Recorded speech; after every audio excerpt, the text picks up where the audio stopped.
Hello guys, गर्मा free classes में आपका स्वागत है। आप जानते हैं कि इतिहास विषय से संबंधित कुछ महत्वपूर्ण प्रश्न इस श्रृंखला में, इस हफ्ते की श्रृंखला में चलेंगे। एक वीडियो जा चुका है, उसी का पार्ट 2 है। उसमें कुछ प्रश्न है, कितने 27 तक। 28 के बाद हमें प्रश्न दूसरे वीडियो में लाएंगे। इसके बाद कुछ और तीसरे वीडियो में भी प्रश्न आएंगे, इसीलिए वीडियो को पूरा देखिएगा और चैनल को सब्सक्राइब करिएगा और वीडियो को लाइक करिएगा। प्रथम प्रश्न है, हम शुरुआत करेंगे। इसमें है 1916 में भारतीय राष्ट्रीय कांग्रेस के लखनऊ अधिवेशन की अध्यक्षता किसने की थी। ये पूछा गया है। क्या पूछा गया, यहाँ अध्यक्षता पूछी गई कि उसकी अध्यक्षता किसने की थी। तो ये की थी किसने, ये की थी ये अधिवेशन कब हुआ था, ये हुआ था 1916 में। इसकी अध्यक्षता की थी अंबिकाचरण मजूमदार ने। किसने की थी, अंबिकाचरण मजूमदार ने। अब इसके बारे में थोड़ा सा जानते हैं कि इसमें क्या हुआ था कि जब 1907 में सूरत अधिवेशन में कांग्रेस का विभाजन हो जाता है, दो दलों में विभाजन हो जाता है, एक गर्म दल और एक नरम दल। कितने, दो दलों में इसका विभाजन हो जाता है। फिर इसके बाद 1916 के लखनऊ अधिवेशन में, जिसकी अध्यक्षता अंबिकाचरण मजूमदार करते हैं, उसमें कांग्रेस का पुनः मिलन हो जाता है। अगला प्रश्न देखते हैं। होम रूल लीग आंदोलन सर्वप्रथम किसने आरंभ किया था। यहाँ लीग होगा, लीग आंदोलन किसने आरंभ किया था, ये पूछा गया है इस प्रश्न में। तो इसका आरंभ किया था बाल गंगाधर तिलक ने। किसने किया था, बाल गंगाधर तिलक ने। कब किया था, 16 अप्रैल। कब, 16 अप्रैल 1916 को। 16 अप्रैल 1916 को इसकी स्थापना किसने, बाल गंगाधर तिलक ने की थी। और कहाँ की थी, ये की थी बेलगांव पूना में। कहाँ की थी, बेलगांव पूना में होम रूल लीग की स्थापना बाल गंगाधर तिलक ने की थी। अगला है, फेबियन आंदोलन की प्रस्तावक कौन थी। पूछा गया फेबियन आंदोलन की प्रस्तावक कौन थी, ये थी एनी बेसेंट। कौन थी, एनी बेसेंट। अगला प्रश्न है, करमचंद गांधी कहाँ के दीवान थे। अब करमचंद गांधी, अब सबसे पहले तो ये करमचंद गांधी ये बीकानेर के दीवान थे। कहाँ के थे, बीकानेर के दीवान थे। कौन थे, ये महात्मा गांधी के पिता थे। कौन थे, महात्मा गांधी के पिता थे और ये बीकानेर के दीवान थे। अगला प्रश्न है, महात्मा गांधी से संबंधित आश्रमों में सबसे पुराना आश्रम कौन सा है। साबरमती आश्रम है कि वर्धा के फिनिक्स। ये है फिनिक्स आश्रम। कौन सा, फिनिक्स आश्रम सबसे पुराना। ये इसकी स्थापना 1904 में होती है। कब होती है, 1904 में होती है। अगला है, किसने सत्याग्रह शब्द की रचना की है। किसने सत्याग्रह शब्द की रचना की है। विनोबा भावे, गोपाल कृष्ण गोखले, जवाहरलाल नेहरू के बी.डी. सावरकर। इसमें पूछा गया है किसने सत्याग्रह शब्द की रचना की है, ये है जवाहरलाल नेहरू। किसने, जवाहरलाल नेहरू ने। अगला प्रश्न है, विदेशी वस्त्रों की बर्बादी ही उनके साथ सर्वोत्तम व्यवहार है, यह कथन किसका है। पूछा गया है ये कथन किसका है, तो ये है महात्मा गांधी का। किसका है, महात्मा गांधी का। अगला प्रश्न है, रोलेक्ट अधिनियम विरोधी आंदोलन की दिल्ली शाखा का नेतृत्व किसने किया था। जो रोलेक्ट एक्ट के विरोध में जो आंदोलन हुआ था, उसकी जो दिल्ली में एक शाखा थी, उसका नेतृत्व किसने किया था, ये पूछा गया है। इसका सही उत्तर होगा स्वामी श्रद्धानंद ने। किसने, स्वामी श्रद्धानंद ने। सबसे पहले रोलेक्ट अधिनियम के बारे में जानते हैं। ये कब हुआ था, ये 1919 में। कब, 1919 में। इसमें क्या होता था, जो क्रांतिकारी थे, क्रांतिकारी गतिविधियों को रोकने के लिए ये अधिनियम लाया था अंग्रेजी सरकार में। इसमें क्या होता कि ना कोई मुकदमा चलता था, ना कुछ होता था, सीधे कोई अगर थोड़ा बहुत वो दिखता था, उसको जेल में बंद कर दिया जाता था। इसी के विरोध में कुछ आंदोलन चलाए गए थे, जिसमें दिल्ली शाखा का नेतृत्व स्वामी श्रद्धानंद जी ने किया था। और रोलेक्ट एक्ट किसकी उसमें अध्यक्षता में लाया गया था, ये सिडनी रोलेक्ट की अध्यक्षता में ये पारित हुआ था। कौन, रोलेक्ट अधिनियम। अगला प्रश्न होगा, जलियांवाला बाग हत्याकांड में किस भारतीय सदस्य ने वायसराय की कार्यकारिणी परिषद से इस्तीफा दे दिया था। ये थे शंकरन नारायण। कौन थे? शंकर नारायण थे। अब जलियांवाला बाग हत्याकांड इसका कब हुआ था? ये हुआ था 13 अप्रैल। कब? 13 अप्रैल 1919 को। कहाँ हुआ था? पंजाब के अमृतसर में। कहाँ हुआ था? अमृतसर में। कहाँ हुआ था? अमृतसर बाग में। ये एक सभा आयोजित की जाती है। कहाँ? अमृतसर बाग में एक सभा आयोजित की जाती है 13 अप्रैल 1919 को। बैसाखी का टाइम था। उसमें दो लोकप्रिय नेता हैं, जो एक तो डॉक्टर सत्यपाल और एक दूसरे थे सैफुद्दीन किचलुई। उनको गिरफ्तार कर लिया जाता, उनको रिहा करने के लिए एक सभा की जाती है। और उस सभा में क्या होता है कि जो अंग्रेज जनरल था ओडायर, वो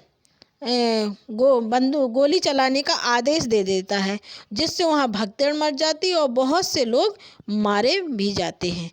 इसी के बाद ही जो कार्यकारिणी परिषद थी उससे इस्तीफा दे देते हैं। कौन से दे देते हैं? शंकर नारायण इस्तीफा दे देते हैं। अगला प्रश्न है महात्मा गांधी ने केसरे हिंद की उपाधि का परित्याग किस घटना के बाद किया था?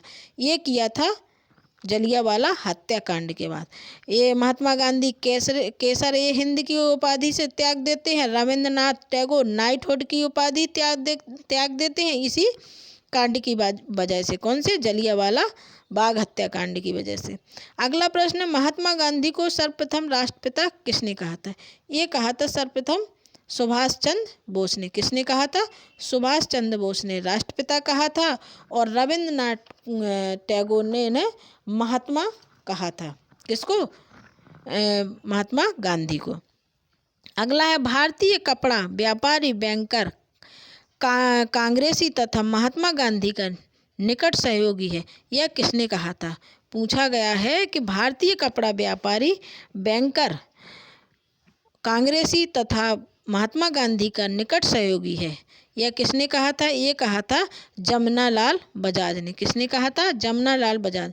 जमनालाल कौन थे? कहा जाता है कि जमनालाल बजाज महात्मा गांधी के 5वें पुत्र थे। कौन? जमनालाल बजाज। अगला है महात्मा गांधी ने अपना पहला जन भाषण कहाँ दिया था? ये दिया था वाराणसी में। कहाँ दिया था? वाराणसी में पहला जन भाषण दिया था महात्मा गांधी ने। अगला प्रश्न है अखिल भारतीय किसान सभा के संस्थापक अध्यक्ष कौन थे? अखिल भारतीय किसान सभा के संस्थापक व अध्यक्ष कौन थे? ये थे स्वामी सहजानंद सरस्वती। कौन थे? स्वामी सहजानंद सरस्वती थे।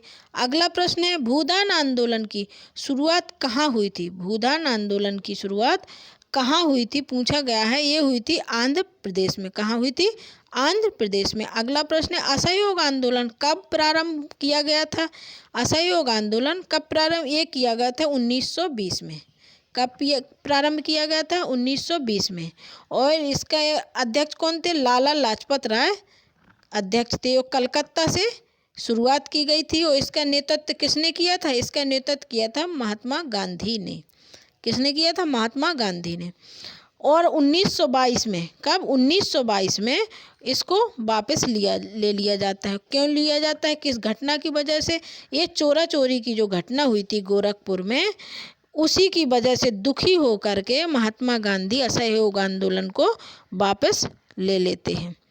अगला है वह पहले नेता कौन थे जिन्होंने सर्वप्रथम असहयोग आंदोलन के दौरान गिरफ्तार कर लिया गया था? पूछा गया है कि वह नेता कौन थे जिन्हें सर्वप्रथम असहयोग आंदोलन के दौरान गिरफ्तार कर लिया गया था? वो थे मोहम्मद अली। कौन थे? मोहम्मद अली। अगला है साइमन कमीशन बम्बई कब आया था? अब साइमन कमीशन के बारे में पूछा गया है। ये आया था 3 फरवरी। कब? 3 फरवरी 1928 को ये बम्बई पहुंचा था। कौन? Simon commission. अगला है कौन देशबंधु के नाम से प्रसिद्ध थे? देशबंधु के नाम से कौन प्रसिद्ध थे? ये थे चित्तरंजन घोष। ये यहाँ घोष होगा। चित्तरंजन घोष थे, देशबंधु के नाम से प्रसिद्ध थे।